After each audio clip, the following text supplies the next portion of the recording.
الحمدللہ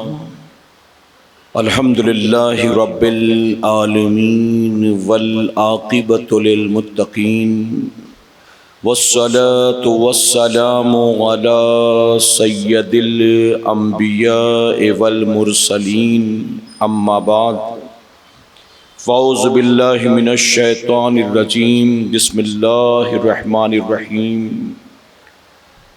محمد الرسول اللہ صلی اللہ تعالی علیہ وسلم صدق اللہ مولانا العلی العظیم۔ پڑھیں الصلاۃ والسلام علیک یا رسول اللہ، الصلاۃ والسلام علیک یا حبیب اللہ، الصلاۃ والسلام علیک یا نبی اللہ وعلی آلک واصحابک یا نور اللہ صلی اللہ تعالی علیہ وسلم۔ رب کعبہ کی بارگاہ میں دعا ہے، مولا اپنے حبیب صاحب لولاق صلی اللہ تعالی علیہ وسلم کے صدقہ طفیل ہم تمام حاضرین اور سامعین کو تو دم واپسی تک حق کہنے، حق سننے اور اپنے حق والے بندوں کے دامن سے وابستہ رہنے کی توفیق نصیب فرما۔ ساتھ ہی بارگاہ رب العزت میں دعا ہے کہ میرے کریم اس سال جتنے تیرے بندے اور بندیاں حج کو ادا کرنے والے ہیں، ان میں جس کسی کا حج تیری بارگاہ میں مقبول ہو، مولا اپنے اس نیک بندے یا بندی کے صدقے ہم غریبوں، ناتواں، کمزوروں کو بھی حج بیت اللہ کی سعادت نصیب فرما اور ماتھے کی نگاہوں سے گنبد خضرا کی زیارت نصیب فرما۔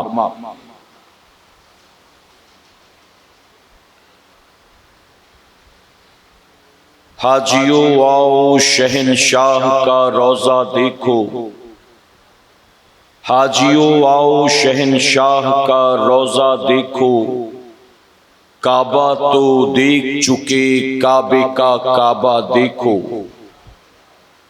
اور غور سے سن تو رضا کعبے سے آتی ہے صدا، غور سے سن تو رضا کعبے سے آتی ہے صدا، میری آنکھوں سے میرے پیارے کا روضہ دیکھو۔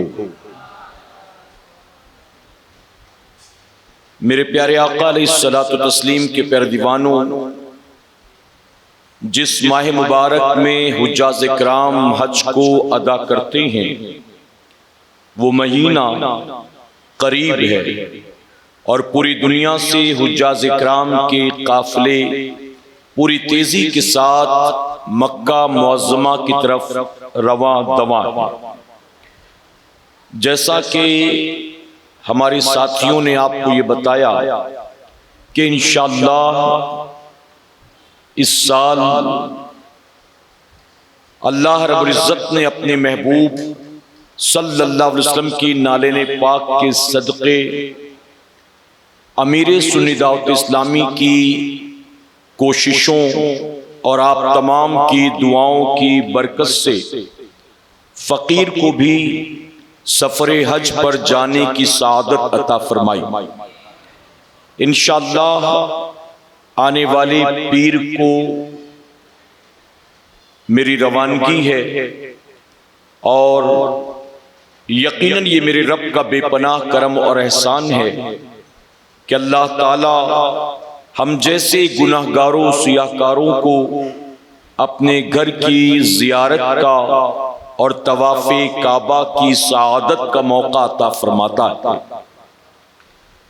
میرے پیارے آقا علیہ الصلوۃ والتسلیم کے پیارے دیوانوں، حضور اکرم صلی اللہ علیہ وسلم نے فرمایا کہ تم سے جتنا جلدی ہو سکے اتنا جلدی تم حج اور عمرہ کو ادا کر لو، ورنہ میں دیکھ رہا ہوں کہ ایک وقت ایسا آئے گا کہ تمہیں خانہ کعبہ کے طواف سے روک دیا جائے گا، تمہیں خانہ کعبہ کی زیارت سے روک دیا جائے گا۔ آپ جانتے ہیں کہ تقریباً 2-2.5 سال کے لاک ڈاؤن کے بعد اب جا کر جیسے تیسے پھر سے ایک بار حجاج اکرام کے قافلے اطمینان و سکون کے ساتھ سفر حج پر رواں دواں ہیں، ورنہ لاک ڈاؤن میں تو صرف عمرہ پر نہیں بلکہ حج پر پابندی لگا دی گئی تھی، طواف کعبہ پر، صفا مروہ کی سعی پر پابندی لگا دی گئی تھی۔ تو میرے پیارے آقا علیہ الصلوۃ والتسلیم کے پیارے دیوانوں، ہر مسلمان کو اپنی زندگی میں اس بات کی کوشش کرنی چاہیے کہ جیسے ہی انتظامات ہو جائیں وہ جلد سے جلد حج جیسے عظیم فریضے کو ادا کرنے کی کوشش کرے، اور اگر وہ صاحب استطاعت نہ ہو یعنی اس پر حج فرض نہ ہو تو کم سے کم اپنی زندگی میں وہ ایک بار عمرہ ادا کرنے کی ضرور کوشش کرے۔ میرے پیارے آقا علیہ الصلوۃ والتسلیم کے پیارے دیوانوں، ہم نے دنیا کے بہت سے مسلمان مالداروں کو دیکھا ہے جن کے پاس کسی چیز کی کمی نہیں ہے، وہ مال و دولت کی وجہ سے دنیا کے مختلف ملکوں کی سیر تو کرتے ہیں لیکن کبھی ان کے دل میں مکے اور مدینے جانے کا خیال نہیں آتا۔ آپ اپنے ملک میں دیکھ لیں، آپ کو جتنے مسلمان کہلانے والے نچنیے گویے نظر آتے ہیں، آپ بتائیں ان میں سے کتنوں نے حج کو ادا کیا ہے؟ ان میں سے کتنے ہیں جو ہر 2-4 سال میں عمرہ کرنے کے لیے جاتے ہیں؟ جبکہ ان کے پاس تو مال و دولت کی کوئی کمی نہیں ہے۔ یہ بات اور ہے کہ شاید وہ لوگ اس سفر پر اس لیے نہیں جاتے کیونکہ ان کی کمائی حلال کی نہیں بلکہ حرام کی ہے۔ اور ویسے بھی یاد رکھیں، ہم سنیوں کا یہ ماننا ہے ارادے روز بنتے ہیں بن کر ٹوٹ جاتے ہیں، ارادے روز بنتے ہیں بن کر ٹوٹ جاتے ہیں، وہی اجمیر جاتے ہیں جنہیں خواجہ بلاتے ہیں۔ تو جب بن خواجہ کے بلائے کوئی اجمیر نہیں جا سکتا ہے تو بن اللہ اور اس کے رسول کے بلائے کیا کوئی مکے اور مدینے جا سکتا ہے؟ میرے پیارے آقا کے پیارے دیوانوں، تو یہ جانے کی بات نہیں ہے، یہ بلانے کی بات ہے، اور جن کے بلاوے آ جائیں یقیناً وہ بڑے خوش نصیب لوگ ہوتے ہیں۔ اور میرے پیارے آقا کے پیارے دیوانوں، ہم ہندوستانی مسلمانوں کا، ہم خوش عقیدہ سنیوں کا یہ بھی ماننا ہے کہ جنہیں مدینے جانے کی تمنا ہو وہ غریب نواز کی بارگاہ میں حاضری دیں، وہ غریب نواز کی بارگاہ میں جا کر معروضہ پیش کریں، اپنا اپلیکیشن ڈال دیں۔ غریب نواز کو مدینے کے تاجدار نے مدینے سے ہندوستان بھیجا تھا، اور غریب نواز ہندوستان کے عاشقوں کو ہندوستان سے مدینے کا ویزا عطا فرماتے ہیں۔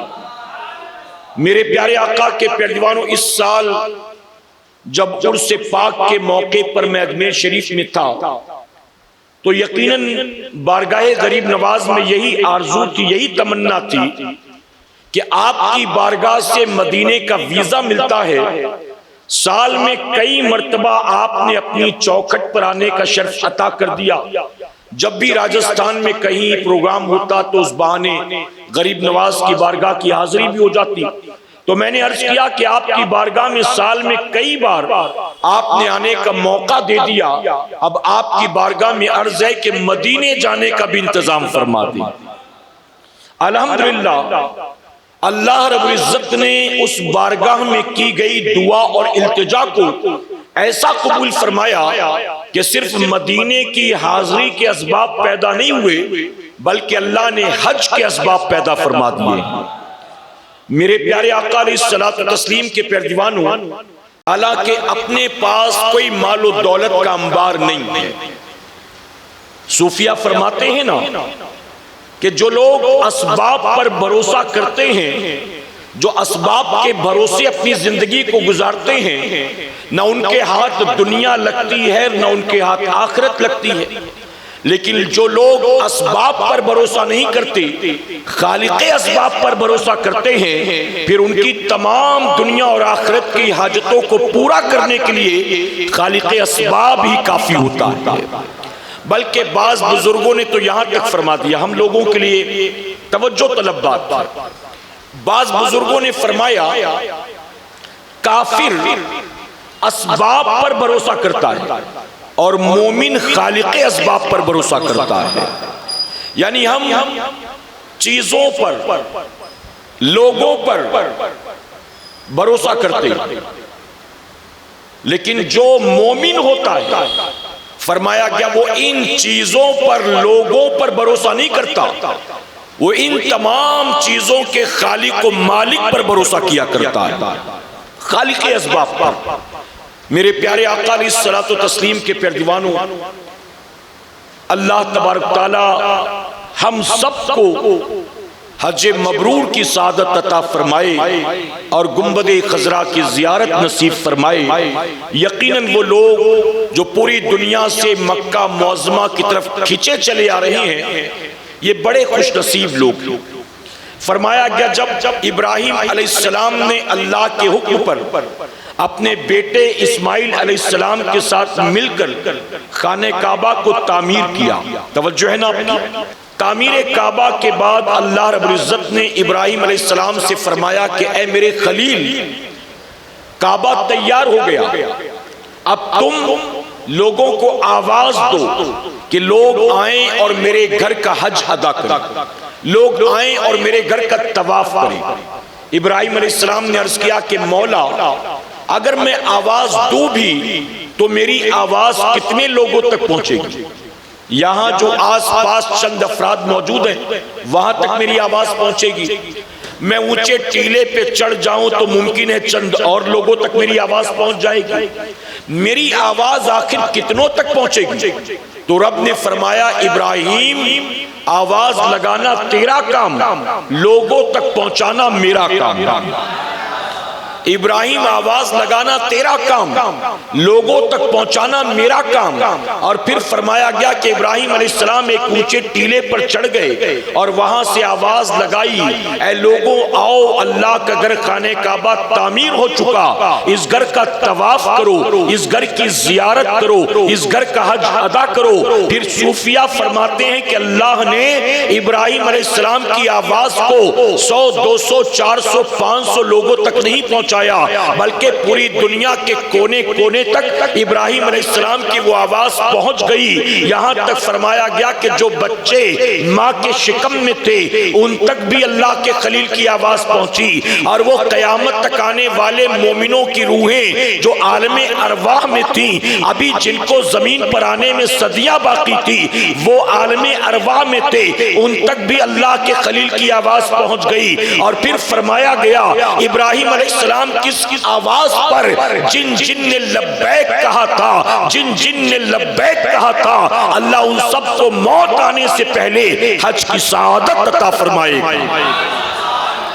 اور صرف اتنا نہیں ہے، بلکہ فرمایا گیا جس نے جتنی بار لبیک کہا تھا اللہ اسے اتنی بار حج کی سعادت عطا فرمائے گا۔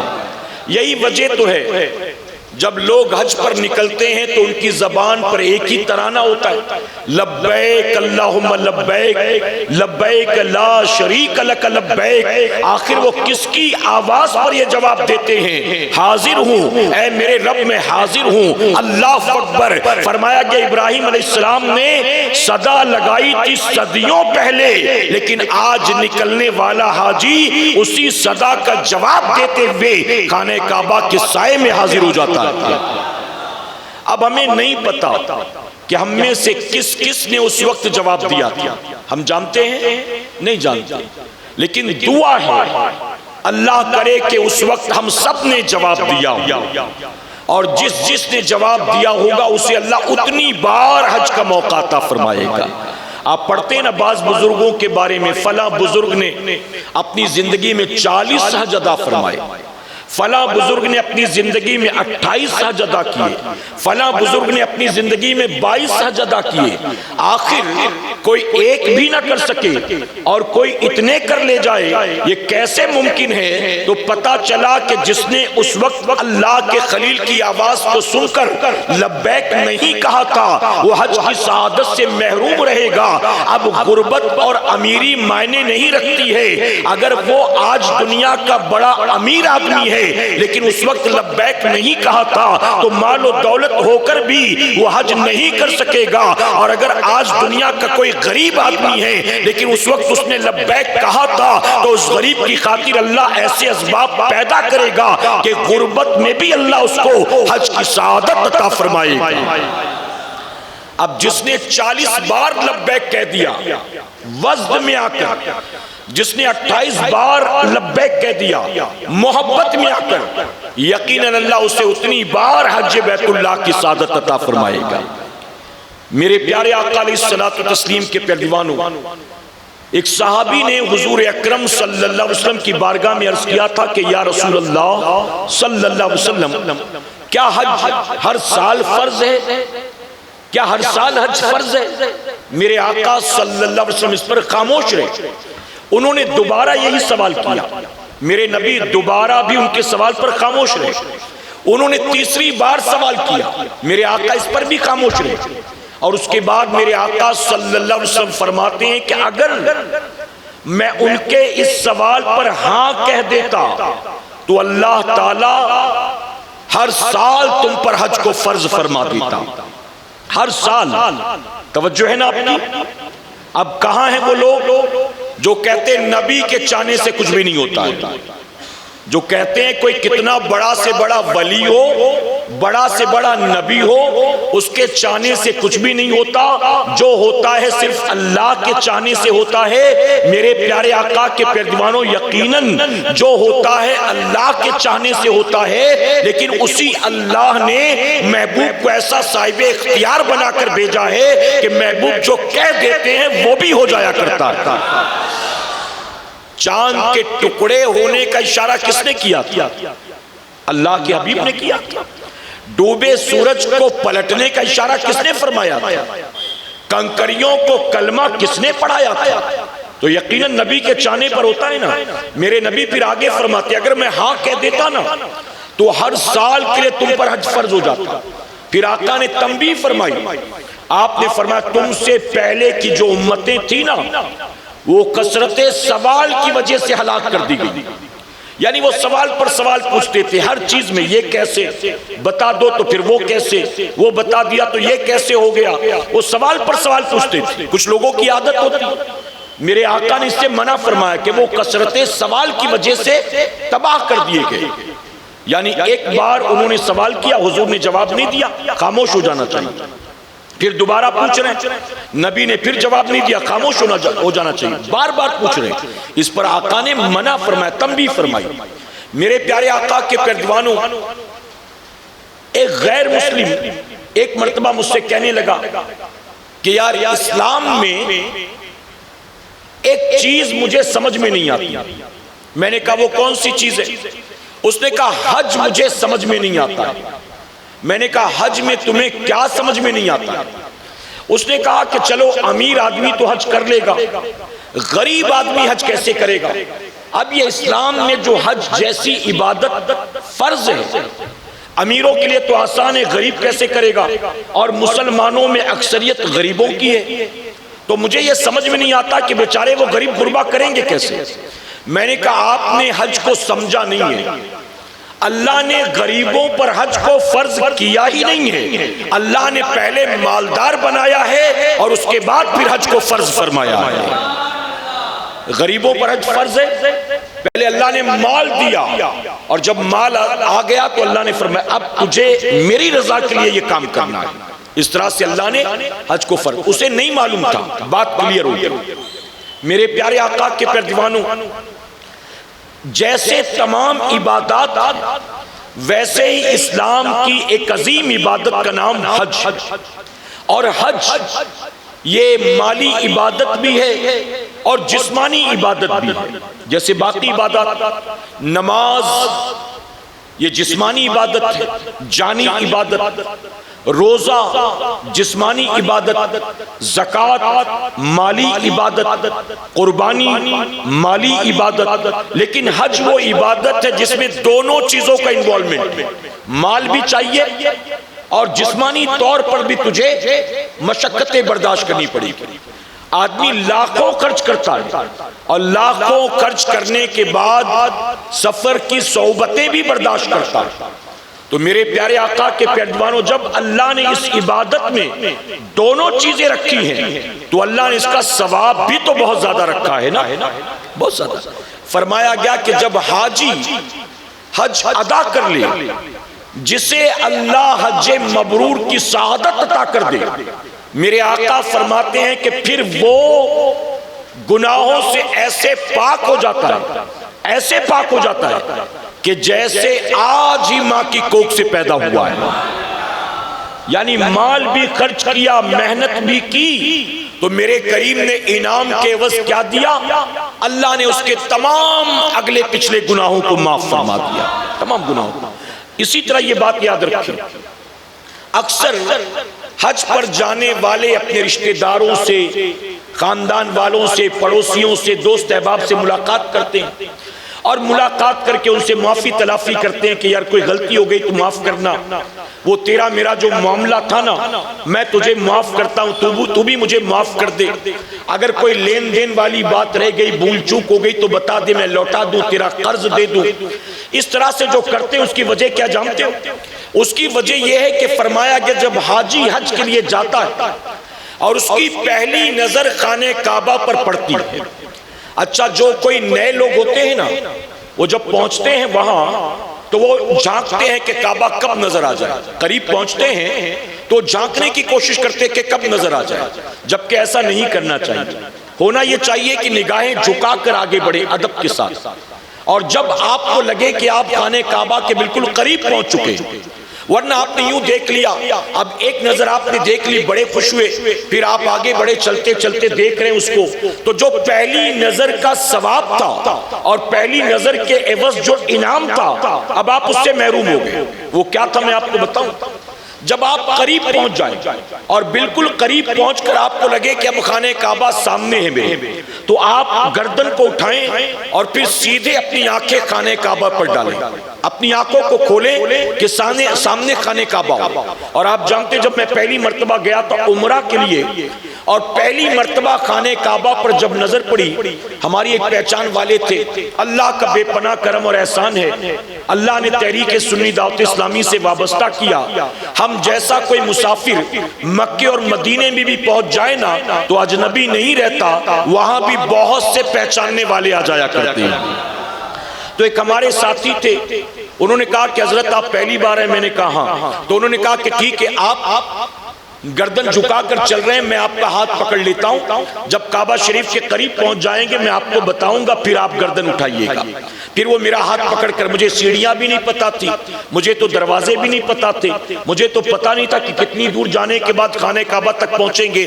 بہرحال یہ گویا اللہ کی طرف سے انتظام ہوا، میں وہاں پہنچا، گردن کو اٹھایا اور پھر سیدھے آنکھ کھولی، خانہ کعبہ کو دیکھا. اب میرے پیارے آقا کے پیروانوں، جب خانہ کعبہ پر پہلی نظر پڑتی ہے نا تو دل کے اندر ایک ہی خیال آتا ہے کہ میں بچپن سے جسے تصویروں میں دیکھتا چلا آیا، بچپن سے میں نے جس کی تصویریں دیکھی، آج وہ کعبہ میری آنکھوں کے سامنے ہے، اور پھر خیال آتا ہے کہ کیا میں اس لائق تھا کہ میں اس بارگاہ میں حاضر ہوتا. اور میرے پیارے آقا کے پیروانوں، پھر دعائیں کہاں، پھر تو آنسو دعا بن جایا کرتے ہیں. اور پھر فرمایا میرے نبی نے، حاجی کی جب پہلی نظر کعبے پر پڑتی ہے اس وقت وہ جو دعا کرتا ہے رب اس کی دعا کو ٹالتا نہیں ہے، بلکہ اس کی ہر دعا کو اللہ قبول فرما لیتا ہے. اس لئے صوفیہ نے بڑا پیارا طریقہ بتایا. اچھا اب آپ کیا کہیں گے؟ آپ دعا مانگنا شروع کر دیں گے، جو کچھ بھی یاد ہوگا جتنے لوگ بھی یاد ہوں گے. اچھا پہلی نظر کب تک ہے؟ پہلی نظر جب تک آپ کی پلک نہ جھپکے. پلک جھپکی پھر کھلی تو دوسری نظر ہو گئی نا. درمیان میں پلر آ گیا، دیوار آ گئی، کوئی آ گیا، پھر جو نظر پڑی وہ تو دوسری ہے. پہلی نظر ٹکٹکی باندھ کر دیکھو اور دیکھ کر جتنی دعائیں کر سکتے ہو کرو. لوگ اس کے لیے، اپنے لیے، والدین کے لیے، اولاد کے لیے دعائیں کرتے. صوفیہ نے بڑا پیارا طریقہ بتایا. کہا جب خانہ کعبہ پر پہلی نظر پڑے اس وقت جو مانگو گے اللہ قبول فرمائے گا. تو اس وقت یہ دعا مانگ لو، اے اللہ آج کے بعد جہاں بھی جو بھی دعائیں میں تیری بارگاہ میں کروں میری تمام دعائیں قبول فرما لینا. اب آپ نے ایک ہی دعا میں زندگی بھر کی دعاؤں کی قبولیت کی دعا مانگ لی. اب اگر رب نے یہ دعا قبول کر لی، اور یقیناً قبول کرے گا کیونکہ محبوب نے فرمایا ہے نا. اچھا بعض لوگ مجھ سے بھی کہتے ہیں، حالانکہ میں بات آئی تو عرض کرتا ہوں، بعض لوگ مجھ سے کہتے ہیں کہ آپ دعا کریں میرے لیے. میں نے دیکھا ہے کہ آپ دعا کرتے ہیں تو اللہ قبول فرما لیتا ہے. بعض لوگ یوں کہتے ہیں، ان کا یہ گمان ہے، ان کی محبت ہے. میرے پیارے آقا کے پردوانوں، میں جانتا ہوں کہ میری اپنی حقیقت کیا ہے. میرے اعمال ایسے نہیں ہیں کہ اللہ میری دعائیں قبول کرے، لیکن پھر بھی اگر دعائیں قبول ہو جاتی ہیں تو میں کہتا ہوں یہ اسی خانہ کعبہ پر پڑی پہلی نظر کی دعا کا صدقہ ہے جو میرا کریم آج بھی عطا کر رہا. اور فرمایا کہ جیسے پہلی نظر پڑی اللہ اس کے سارے گناہ بھی معاف فرما دیتا ہے، سارے گناہ. اس لیے حاجی جب جاتا ہے نا تو لوگوں سے مل مل کے معافیاں مانگتا ہے. کیوں؟ کیونکہ خانہ کعبہ پر جب تیری نظر پڑے گی نا تو اللہ تبارک تعالیٰ حقوق اللہ کو معاف فرما دے گا. تو نے جو اللہ کے حقوق پامال کیے اللہ وہ معاف کر دے گا. تو اگر ماں کو جھڑکیاں دے کر آیا ہے، باپ پہ ہاتھ اٹھا کر آیا ہے، بھائی کی زمین دبا کر آیا ہے، بہن کو گھر سے بھگا کر آیا ہے، کیا اللہ تیری دعائیں قبول فرمائے گا؟ کیا اللہ تیرے گناہ کو معاف فرمائے گا؟ ارے حقوق اللہ تو میرا کریم معاف فرما دے گا، لیکن تو نے اگر بندوں کے حقوق مارے ہیں، اللہ فرماتا ہے بندوں کے حقوق میں اس وقت تک معاف نہیں کرتا جب تک کہ جس کے حقوق تو نے مارے ہیں وہ تجھے معاف نہ کر دے. اس لیے فرمایا گیا کہ حج پر جانے سے پہلے اپنوں سے معافی تلافی کر لو، ورنہ وہاں اللہ اپنے حقوق تو معاف کر دے گا، لیکن ان کے جو حقوق پامال کیے قیامت میں پکڑ لیے جاؤ گے. اب بتاؤ کوئی گھوٹالے بازی کرتا ہو، فراڈ کے دھندے کرتا ہو، ٹھگی کے کاروبار کرتا ہو، مال میں ملاوٹ کرتا ہو، جھوٹ بول کر دکانداری چلاتا ہو، لوگوں کو بیوقوف بناتا ہو. اب جس نے اسی کو اپنا پیشہ بنا رکھا ہو وہ سال میں 3 4 بار عمرہ کرے اور ہر سال حج کو ادا کرے، کیا اللہ اس کو بھی معاف فرما دے گا؟ کیا بتائیے وہ بھی معاف کر دیا جائے گا؟ کیوں؟ بات حقوق اللہ کی ہوتی یقیناً معاف کر دیا جاتا، لیکن بندوں کے حقوق تو معاف نہیں کیے جائیں گے نا. اور بندوں کے حقوق اللہ اکبر معاملہ کتنا سخت جانتے ہو. ایک نیک عابد بندہ، اتنا نیک، اتنا بڑا عابد کہ آس پاس کے 2-4 گاؤں میں اس کے چرچے تھے. جنہوں نے چہرہ نہیں دیکھا تھا وہ بھی نام سے اس کو جانتے پہچانتے تھے. اس نے اپنی والدہ سے اجازت طلب کی کہ امی اجازت ہو تو میں حج پر جانا چاہتا ہوں.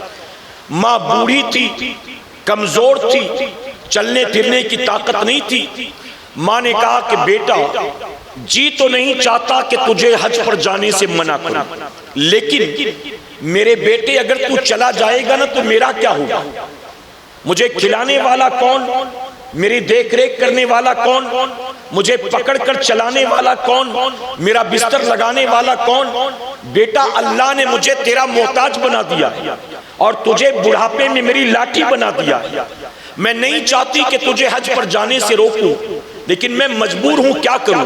اس لیے بیٹے تو نہ جا، یہ اچھا ہوگا. اب بیٹا، ماں نے انکار کر دیا. بیٹا اکیلے میں بیٹھا سوچ رہا تھا یار سارے جا رہے ہیں. میں نے سوچا ماں مسکرا کر اجازت دے گی، لیکن ماں نے تو منع ہی کر دیا. کوئی ناچنے گانے تھوڑی نہ جا رہا تھا، کوئی گناہ کرنے تھوڑی نہ جا رہا تھا، کوئی شراب و جوئے کے اڈے پر تھوڑی نہ جا رہا تھا، حج کرنے جا رہا تھا. ماں نے منع کر دیا. مجھے ماں سے پوچھنا ہی نہیں چاہیے تھا، مجھ سے غلطی ہو گئی، مجھے ماں سے پوچھنا ہی نہیں چاہیے تھا. اب پوچھ لیا، ماں نے منع کر دیا، اب کیا کروں؟ کشمکش میں آخرکار اس نے فیصلہ کیا کہ ماں نے منع کر دیا پھر بھی رکوں گا نہیں، میں حج پر ضرور جاؤں گا۔ اب اس نے سامان باندھا اور سفر حج پر روانہ ہو گیا۔ توجہ ہے نا آپ کی؟ سامان باندھا اور سفر حج پر روانہ ہو گیا۔ اس نے یہ طے کیا کہ میں دن بھر سفر کروں گا اور جب رات آ جائے گی تو کسی مسجد میں قیام کروں گا اور رات بھر اللہ کی عبادت کروں گا۔ ہمارے اور آپ کی طرح نہیں کہ فلائٹ میں بیٹھا چند گھنٹوں میں وہ جدہ پہنچ گیا اور چند گھنٹوں میں اس کا عمرہ ادا ہو گیا اور پھر حج کے ایام کا انتظار کرنے لگا۔ نہیں، وہ لوگ پیدل پر، خچر کے ذریعے، اونٹوں کے ذریعے، گھوڑوں کے ذریعے سفر کرتے تھے، اپنی حیثیت کے مطابق وہ سفر حج پر جاتے تھے۔ کتنے ایسے تھے جو وہاں پہنچ بھی نہیں پاتے تھے، ارمان لیے لیے چلے جاتے تھے۔ اور یاد رکھیں اللہ نے انہیں بھی محروم نہیں رکھا۔ جو لوگ سفر حج کے ارادے سے نکلیں اور راستے میں ان کا انتقال ہو جائے اور وہ مکے تک پہنچ بھی نہ سکے، وہ محروم نہیں رہے۔ میرے نبی نے فرمایا سفر حج میں جس کا انتقال ہو گیا اللہ اس کو ہر سال حج کا ثواب عطا فرمائے گا۔ ہم گئے ایک حج کا ثواب لے کر آئے، لیکن جو اس سفر میں دنیا سے رخصت ہوا اسے تو عمر بھر اللہ حج کا ثواب عطا کرے گا۔ اب آپ سوچ، تو وہ بندہ روانہ ہو گیا ماں کی اجازت کے بغیر، دن بھر چلوں گا، رات بھر عبادت کروں گا، طے کر لیا، چل پڑا۔ دن بھر سفر تو کیا، رات ایک آبادی میں مسجد دیکھی، مسجد میں چلا گیا اور مسجد میں جا کر وہ عبادت میں مصروف ہو گیا۔ اتفاق سے رات کو اس گاؤں میں کوئی چور کسی کے گھر میں گھسا۔ جب چور گھر میں گھسا لوگوں کی آنکھ کھل گئی، لوگوں نے شور کیا۔ اب لوگوں نے شور کیا تو وہ چور اپنی جان بچا کر بھاگا، اور وہ بھاگا بھی تو مسجد کی طرف بھاگا اور مسجد کے پاس آ کر وہ دیوار فلانگ کر چلا گیا۔ جب گاؤں والے اس کا پیچھا کرتے ہوئے بھاگتے بھاگتے آئے تو دیکھا مسجد کے اندر ایک آدمی نماز پڑھ رہا، عبادت کر رہا، تو انہوں نے کہا ہو نہ ہو یہی چور ہے۔ یہ جو نمازی بنا مصلی پر کھڑا ہے، ہو نہ ہو چور یہی ہے۔ چوری سے بچنے کے لیے اس نے نمازی کی شکل اختیار کر لی، اس کو گرفتار کر لیا گیا۔ اور جانتے ہو یہ کیسے ہوا؟ پورا دن تو گزر گیا بیٹے کے بغیر ماں کا، لیکن جب رات آئی نا، ماں کو بھوک لگی، پانی پینے کی حاجت لگی۔ ماں نے بیٹے کو آواز دی، ایک بار، دو بار، تین بار، لیکن بیٹے نے جواب نہ دیا۔ ماں نے نکل کر تلاش کیا، بیٹا نظر نہ آیا، تو ماں نے دل ہی دل میں کہا میں نے حج پر جانے سے منع کیا، لگتا ہے میری اجازت کے بغیر حج پر چلا گیا۔ ماں کو غصہ آ گیا، مجھ سے پوچھا کیوں؟ اور اگر پوچھا، پوچھنے پر میں نے منع کیا تو منع کرنے کے باوجود گیا کیوں؟ ماں کو غصہ آ گیا۔ اب یہ گیا پتہ نہیں کتنے مہینے میں پہنچے گا، کتنے مہینے میں آئے گا، اس کی غیر موجودگی میں میرا کیا بنے گا؟ اب ماں نے غصے کی حالت میں اللہ کی بارگاہ میں یوں اپنی اولاد کے لیے بد دعا کی، اے اللہ میں نے منع کیا تھا لیکن میرا بیٹا پھر بھی حج کے لیے چلا گیا، میں تیری بارگاہ میں دعا کرتی ہوں میرا بیٹا مکے تک نہیں پہنچنا چاہیے، وہ خانہ کعبہ نہ دیکھ سکے۔ اللہ اکبر! یہاں ماں نے بد دعا کی، وہاں اسے گرفتار کر لیا گیا۔ صبح اس کو قاضی شہر کے پاس پیش کیا گیا، قاضی شہر کے سامنے سارا مقدمہ بیان کیا گیا۔ اب جانتے ہو قاضی کو بھی جلال آ گیا۔ قاضی نے کہا ایک تو چور، اوپر سے چوری سے بچنے کے لیے مسجد میں نمازیوں کی نقل، یہ چور ہو کر نمازیوں کی صورت اختیار کر کے نماز جیسی عبادت کو بدنام کر کے اپنی جان بچانا چاہتا ہے۔ اس کو ایک سزا نہیں، اس کو 3 سزا دی جائے گی۔ کہا سب سے پہلے چور ہے نا، اس کے ہاتھ کاٹو۔ اس کے ہاتھ کو کاٹ دیا گیا۔ اس کے بعد کہا مسجد کی طرف بھاگا تھا نا، اس کے پیر بھی کاٹ دیے، اس کے پیر بھی کاٹ دیے۔ اس کے بعد کہا اب اس کی آنکھیں بھی نکال لو، اس کو یہ سزا دی جائے گی، اس کی آنکھیں نکال لو۔ اب قاضی نے فیصلہ سنایا، اس کو یہ تینوں سزا دے دی گئی، ہاتھ پیر کاٹ لیے گئے، آنکھیں نکال لی گئی۔ اب کہا گیا اس کو چوراہے پر لے چلے۔ بیچ چوراہے پر جب اس کو لایا گیا تو قاضی نے اعلان کیا ہے لوگوں سنو، ایک شخص جو رات کے اندھیرے میں کسی کے گھر چوری کے لیے گھسا تھا، گھر والے جاگ گئے تو چور پکڑے جانے سے بچنے کے لیے اس نے نمازیوں کی شکل اختیار کی اور مسجد میں جا کر اللہ کے گھر میں عبادت کو بدنام کرنے کی کوشش کی، اس لیے میں نے اس کو یہ سزا سنائی۔ جب اس نوجوان نے یہ بات سنی تو جانتے ہو کیا کہتا ہے؟ کہتا ہے قاضی صاحب یہ اعلان نہ کرو، یہ اعلان نہ کرو کہ میں نے چوری کی یا میں چوری کے لیے کسی کے گھر میں گھسا تھا یا میں اپنی جان بچانے کے لیے مسجد میں نمازیوں کی شکل اختیار کر کے کھڑا تھا، بلکہ یہ اعلان کر دو یہ اس جوان بیٹے کی سزا ہے جو اپنی ماں کی اجازت کے بغیر حج کے لیے نکلا، جو ماں کی اجازت کے بغیر حج کے لیے نکلا، یہ اس کی سزا۔ جب قاضی نے یہ سنا تو کانپ گیا، اس نے کہا اچھا تو حج کے لیے جا رہا تھا، تو چور نہیں ہے؟ اس نے کہا نہیں میں چور نہیں ہوں، اللہ گواہ ہے۔ پوچھا تو کون ہے، نام کیا ہے؟ اس نے اپنا نام بتایا۔ کہاں کا رہنے والا ہے؟ اس نے اپنا گاؤں کا پتہ بتایا۔ اب جب لوگوں نے نام سنا، گاؤں کا پتہ سنا تو حیران رہ گئے، ارے یہ تو اپنے گاؤں کا بہت بڑا عابد ہے، یہ تو اپنے گاؤں کا بہت بڑا نیک انسان ہے، ہم نے یہ کیا کیا؟ اب اگر اس کے گاؤں والوں کو پتہ چل گیا تو ہمارے گاؤں کی اینٹ سے اینٹ بجا دیں گے، اب تو لینے کے دینے ہو جائیں گے، اب کیا کریں؟ گاؤں والوں نے طے کیا کہ کام کرو، جب رات کا اندھیرا چھائے نا تو اس کو چپ چاپ اٹھا کر لے جائیں گے اور اس کے گاؤں میں ڈال کر چلے آئیں گے، کسی کو پتہ بھی نہیں چلے گا اور اس کو بھی پتہ نہیں چلے گا کہ کہاں سے لایا گیا، اور ہم بچ جائیں گے۔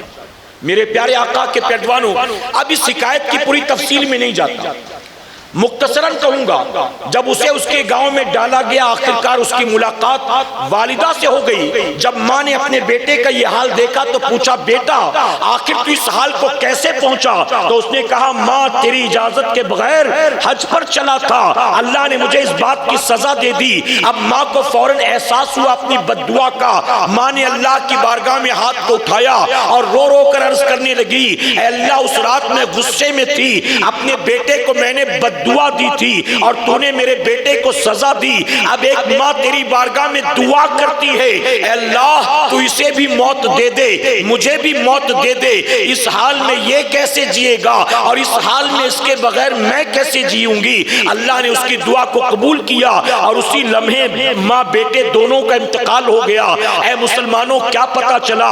جو ماں کی اجازت کے بغیر حج پر جائے اللہ اسے یہ سزا دیتا ہے، اور جو ماں باپ کو گالیاں دے کر جھڑکیاں دے کر ماں باپ پر ہاتھ اٹھا کر ماں باپ سے جھگڑے کر کے حج پر جاتے ہیں، کیا بتاؤ اللہ ان کے حج کو قبول فرمائے گا؟ بلکہ میرے نبی نے تو یہاں تک فرما دیا جو اپنے ماں باپ کے چہرے کو محبت سے مسکرا کر دیکھتا ہے اللہ اسے حج بیت اللہ کی سعادت عطا فرماتا ہے، اللہ اسے حج مبرور کی سعادت عطا کرتا ہے۔ کسی نے عرض کیا آقا کوئی ایک بار دو بار نہیں، اگر اپنے والدین کے چہرے کو بار بار دیکھے تو کیا اس کے لیے بھی یہ انعام ہے؟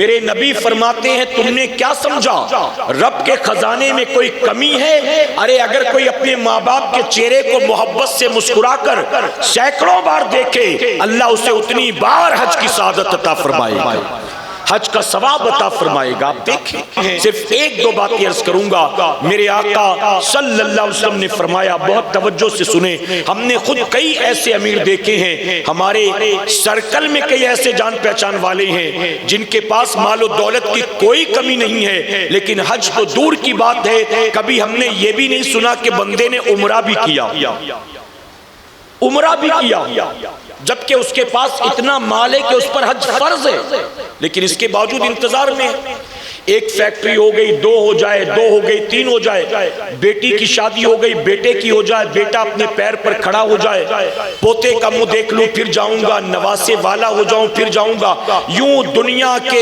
ارمان میں لمبی لمبی آرزو لیے بیٹھا رہتا ہے، یہاں تک کہ موت کا فرشتہ آ کر لے کر چلا جاتا ہے اور وہ خود چل کر مکے مدینے نہیں جا پاتا۔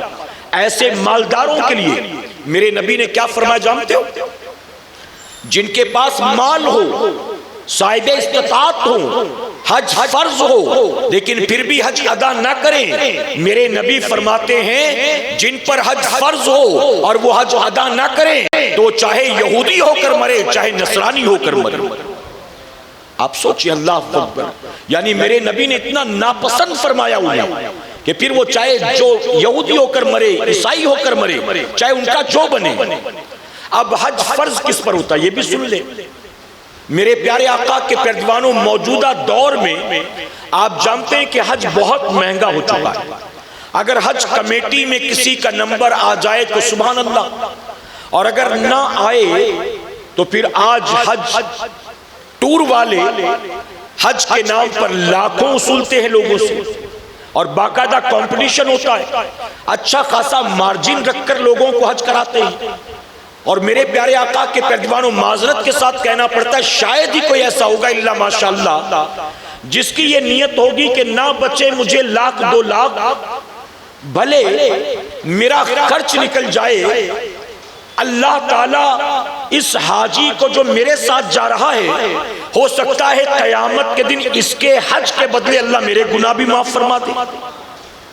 ایسے کتنے لوگ ہیں اللہ ماشاءاللہ۔ میرے پیارے آقا کے پیروانوں، اس سال میں نے جہاں تک دیکھا 6.5 لاکھ 7.5 لاکھ یہ شروعات ہے۔ پرائیویٹ ٹورز میں شروعات 6.5 لاکھ سے ہو رہی ہے، اور اس کے بعد میں نے یہ بھی سنا کہ ایک ٹور والا تو 19 لاکھ میں بھی لے جا رہا ہے۔ 19 لاکھ آپ سوچیں میرے پیارے آقا کے پیروان، 19 لاکھ میں بتاؤ وہ کیا طواف کعبے کے اندر لے جا کر کروائے گا یا کعبے کی چھت پر لے جا کر کروائے گا؟ 6 لاکھ والے 3.5 لاکھ والے حج کمیٹی والے باہر سے گنبد خضرا کو دیکھیں گے، 19 لاکھ والا اندر تک لے کر جائے گا۔ مجھے تو ایسا لگتا ہے کہ کچھ سالوں میں کمپٹیشن اتنا بڑھے گا کہ فلاں کے ساتھ جاؤ گے تو 19 لے گا، اگر آپ مجھے 20 دے دیتے ہو نا تو میں آپ کو حج کی قبولیت کا سرٹیفکیٹ بھی دوں گا، جس پر وہاں کے سلطان کا اسٹیمپ اور سگنیچر ہوگا، یعنی میری رسائی وہاں تک ہے۔ 1 لاکھ اور دے دو تو مقبولیت کا سرٹیفکیٹ بھی مل جائے گا۔ جیسے مسلمان کہلانے والی ایک قوم ہے نا، مسلمانوں میں ایک فرقہ ہے جو یہیں پر بیٹھے بیٹھے جنت کے کھجور کا پیڑ بیچتا ہے۔ جنت میں کھجور کا پیڑ چاہیے تو اتنا پیسہ دے دو، جنت میں جگہ چاہیے تو اتنا پیسہ دے دو۔ ایسا لگتا ہے کہ معاذ اللہ جنت بنانے کے بعد اللہ نے انہیں یہ اختیار دے دیا، جس کو چاہو بیچو اور جس کو چاہو ڈھکیلو اور جس کو چاہو تم لے کے چلے جاؤ، معاذ اللہ۔ میرے پیارے آقا کے پیروانوں، تو یہ ایک بزنس بن چکا ہے۔ بہرحال وہ آدمی جس کے پاس اتنا مال ہو کہ بآسانی وہ سفر حج کو ادا کر سکے، یعنی 6.5 لاکھ 7 لاکھ 8 لاکھ حج کمیٹی میں نمبر نہیں آیا، پرائیویٹ ٹور میں بھر کر جانے کی حیثیت ہے، ٹھیک ہے آپ نے بھر دیا، سفر کا مال آپ کے پاس موجود ہو، وہاں جا کر 25 دن 1 مہینہ 40 دن 50 دن جتنے دن رہیں گے، وہاں کے اندرونی سفر کا خرچ، کھانے پینے کا خرچ، رہنے اٹھنے بیٹھنے کا خرچ، یعنی ان تمام چیزوں کا انتظام آپ کے پاس بآسانی ہے۔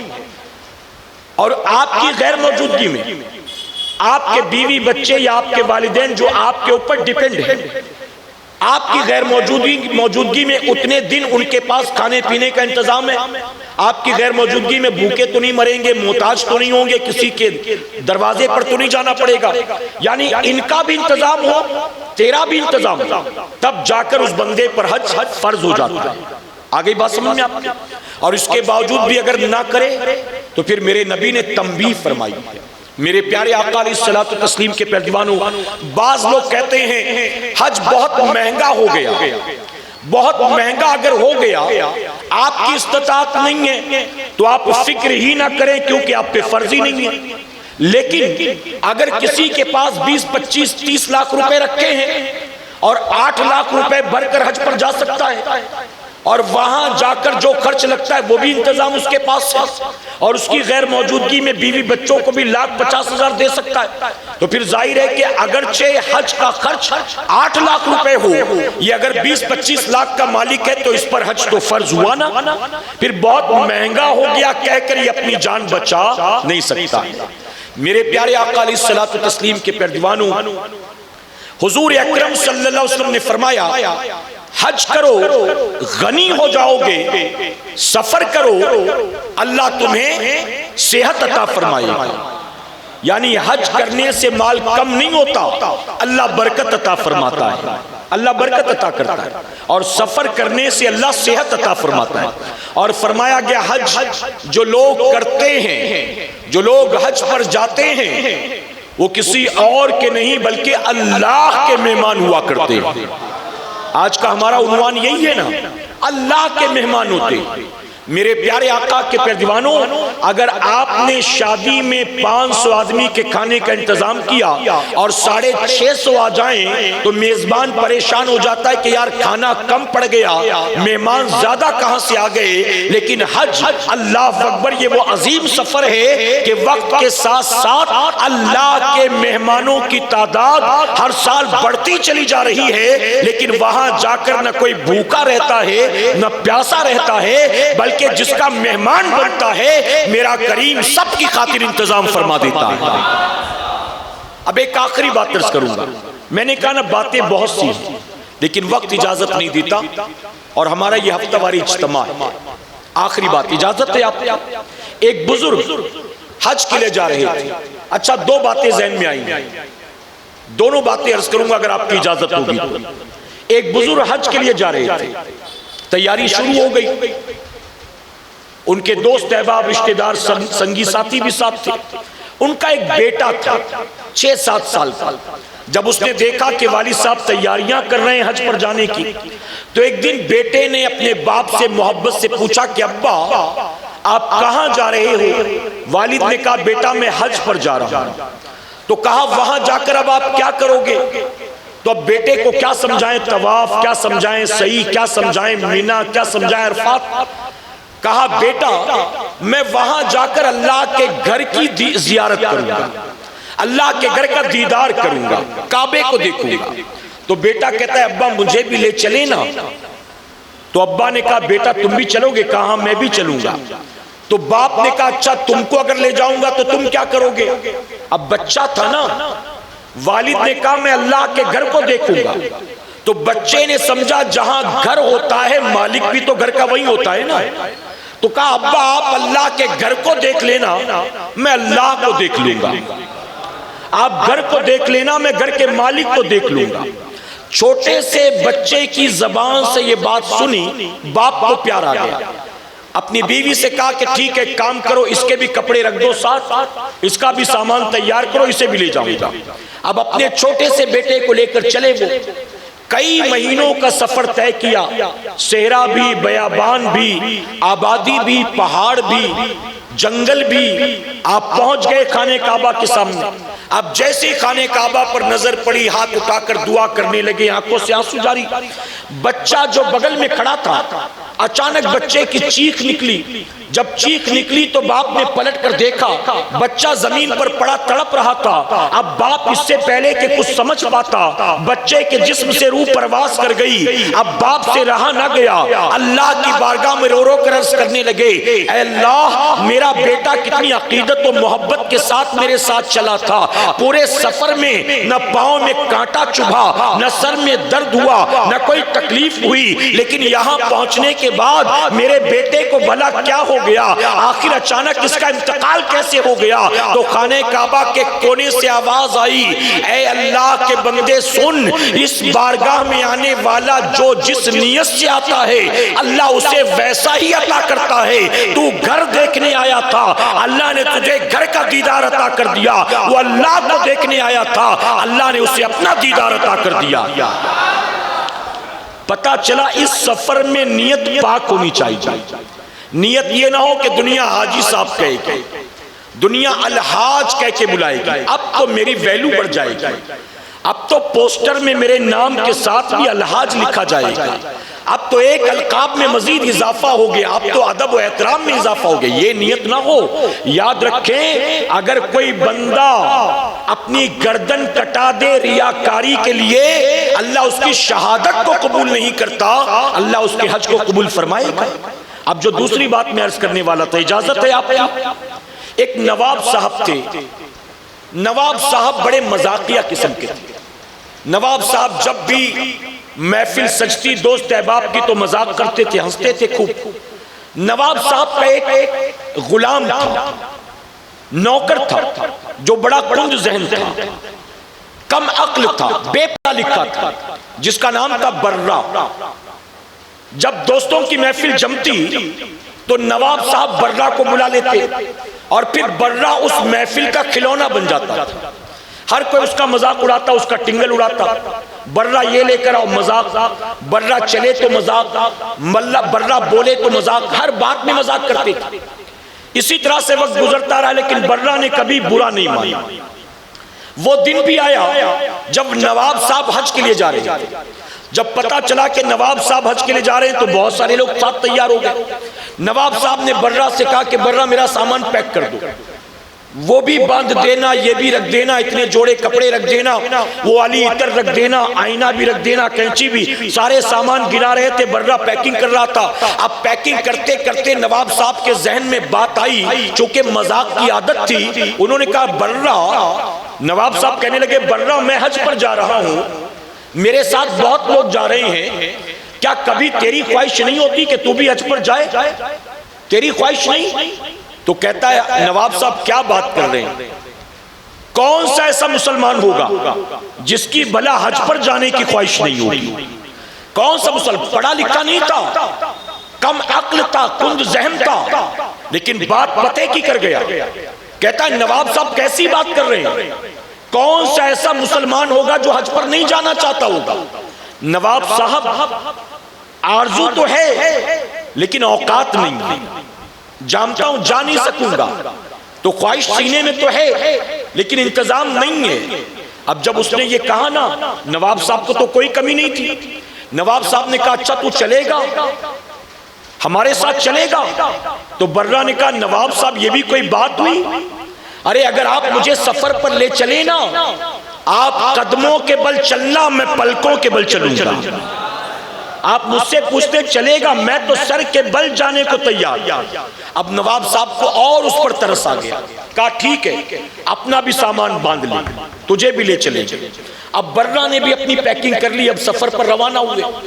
جب سفر پر چلے تو نواب صاحب نے سارے دوستوں میں اعلان کر دیا کہ سنو، ہم ایک عظیم سفر پر جا رہے ہیں، لوگوں سے معافی تلافی کر کے جا رہے ہیں، اللہ کی بارگاہ میں گناہوں کو معاف کرانے جا رہے ہیں۔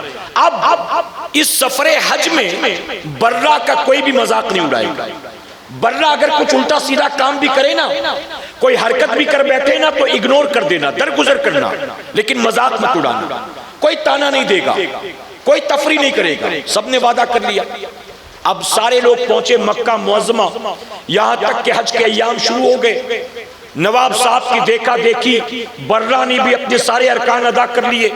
اب مکہ معظمہ کے بعد مدینہ منورہ کی حاضری ہوئی۔ مدینہ منورہ پہنچے، ایک ایک کر کے دن وہاں بھی گزرتا رہا۔ نہ مکے میں برہ کا کسی نے مذاق اڑایا، نہ مدینے میں کسی نے برہ پر کوئی طنز و طعنہ کیا، یہاں تک کہ اب ایک دن باقی رہ گیا، یعنی آج کی رات تھی، کل صبح واپس اپنے ملک کے لیے روانگی ہونی، ایک آخری رات تھا۔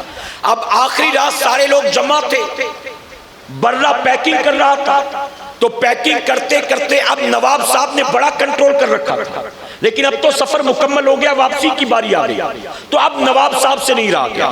نواب صاحب نے برہ سے کہا برہ اب تو حاجی ہو گئے، گاؤں میں جاؤ گے تو لوگ حاجی صاحب کہہ کے بلائیں گے، برہ یہاں سے جا رہے ہو اپنے ساتھ کچھ لے کر بھی جا رہے ہو کہ نہیں؟ تو اس نے کہا کہ نواب صاحب یہاں سے کیا لے کر جائیں؟ کھجوریں لے لی ہیں، زمزم لے لیا ہے۔ تو نواب صاحب نے کہا برہ یہ تو سب لے جاتے ہیں، ارے تو نے کچھ اور لیا کہ نہیں؟ برہ نے کہا نہیں اس کے علاوہ تو کچھ اور نہیں۔ نواب صاحب نے کہا ادھر آ، قریب گیا، نواب صاحب نے کاغذ کا ٹکڑا دکھایا، اس میں کچھ لکھا تھا، چونکہ برہ تو پڑھا لکھا نہیں تھا۔ کہا برہ تجھے حضور کی بارگاہ سے یہ ملا کہ نہیں؟ برہ نے کہا نہیں مجھے تو نہیں ملا، کیا ہے یہ؟ تو مذاق اڑاتے ہوئے نواب صاحب نے کہا تجھے نہیں ملا، مجھے بڑا تعجب ہے، ارے حضور نے ہم سب کو جنت کا پروانہ دے دیا، جنت کا مژدہ دے دیا، تجھے نہیں ملا؟ اللہ اکبر۔ جب برہ نے یہ سنا تو اس کا دل ٹوٹ گیا، اس کی آنکھوں میں آنسو بھر آئے، اس نے کہا نہیں نواب صاحب یہ پرچہ مجھے تو نہیں ملا، اگر آپ کی اجازت ہو میں ایک بار حضور کی بارگاہ میں حاضری دے آؤں، ہو سکتا ہے کہ مجھے بھی پرچہ مل جائے۔ اب نواب صاحب جانتے تھے کون سا ہمیں ملا جو تجھے ملنا ہے، کہا ٹھیک ہے جا، سامان پیک کرنا ہے، میں تجھے حضور کی بارگاہ کی حاضری سے روکتا تو نہیں، لیکن جا جلدی چلے آنا۔ اب وہ جلدی سے بھاگتا ہوا گیا، حضور اکرم صلی اللہ علیہ وسلم کی بارگاہ میں حاضر ہوا، آقا کی جالی مبارک کے سامنے پہنچا تو اس کی زبان سے کیا نکلتا، بس آنکھوں سے آنسو جاری ہو گیا اور روتے روتے برہ کہنے لگا یا رسول اللہ، دنیا والے تو بے وقوف سمجھتے تھے، دنیا والے تو بے پڑھا لکھا سمجھتے تھے، دنیا والے تو جاہل سمجھتے تھے، دنیا میں آج تک کسی نے مجھے عزت نہ دی، لیکن آقا آپ کی بارگاہ میں بھی مجھے اس نظر سے دیکھا جائے گا، میں نے یہ تو آپ سے امید نہ لگائی تھی آقا، میں نے تو یہ سنا تھا آپ کی بارگاہ میں رنگ و نسل نہیں دیکھا جاتا، اونچ نیچ نہیں دیکھا جاتا، پڑھا لکھا بے پڑھا لکھا نہیں دیکھا جاتا، غریب امیر نہیں دیکھا جاتا، آپ کی بارگاہ سے تو سب کو نوازا جاتا ہے، لیکن آقا میں نے یہ کیا دیکھا، آپ نے نواب صاحب کو ان کے تمام امیر دوستوں کو جنت کا مژدہ دے دیا اور مجھ غریب کو خالی ہاتھ لوٹا دیا، کل جب گاؤں پہنچوں گا تو لوگ مذاق اڑائیں گے، اے آقا میری غربت پر رحم کرے، اے آقا مجھ پر بھی نظر کرم فرمائے۔ برہ رو رو کر حضور کی بارگاہ میں عرض کر رہا تھا، یہاں تک کہ حضور کی جالی مبارک کے سامنے اس کی آنکھ لگ جاتی ہے۔ یہ وہ دور نہیں تھا جب ڈنڈے مار کر بھگایا جاتا تھا، جب ہاتھ پکڑ کر ڈھکیلا جاتا تھا، اس زمانے میں لوگوں کو حاضری کا موقع دیا جاتا تھا، لوگ دعائیں بھی کرتے تھے، صلاۃ و سلام بھی پڑھتے تھے، درود و سلام کی لڑیاں بھی پیش کرتے تھے۔ اب برہ روتے روتے سو گیا، اس کی آنکھ کا لگنا تھا، میرے آقا خواب میں تشریف لاتے ہیں، اس کے ہاتھ میں کاغذ کا ٹکڑا تھماتے ہیں اور کہتے جا ہم نے برہ تجھے جنت کا مژدہ عطا کر دیا۔ اب برہ کی آنکھ کھلی، ہاتھ میں کاغذ کا ٹکڑا دیکھا، پڑھا لکھا تو نہیں تھا، بھاگتا ہوا آتا ہے، نواب صاحب کو دکھاتا ہے، نواب صاحب دیکھیے حضور نے مجھے بھی جنت کا پروانہ دے دیا، حضور نے مجھے بھی جنت کا پروانہ دے دیا۔ اب نواب صاحب نے کہا اللہ دکھا تو صحیح، پرچہ ہاتھ میں لیا اور لے کر پڑھا تو جانتے ہو کیا لکھا تھا، اس میں عربی میں لکھا تھا برہ بریء النار، یعنی اللہ نے برہ کو جہنم سے آزاد کر دیا۔ اللہ اکبر۔ تھوڑی دیر پہلے اسی محفل میں برہ رو رہا تھا، اب جب نواب صاحب نے پرچہ پڑھا تو برہ مسکرا رہا تھا اور نواب صاحب اپنے سارے دوستوں کے ساتھ آنسو بہا رہے تھے۔ پتہ چلا جب مکے پہنچتا ہے حاجی تو وہ اللہ کا مہمان ہوتا ہے، اور جب مدینے پہنچتا ہے تو وہ رحمت للعالمین آقا کا مہمان ہوا کرتا ہے۔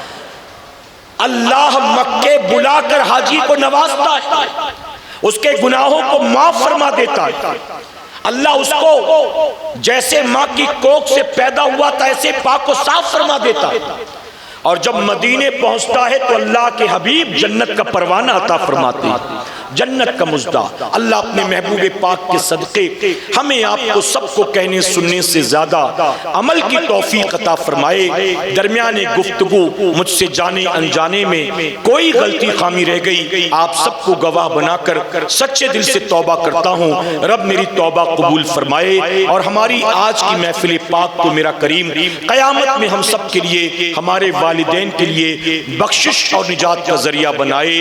وما علینا الا البلاغ۔ السلام علیکم۔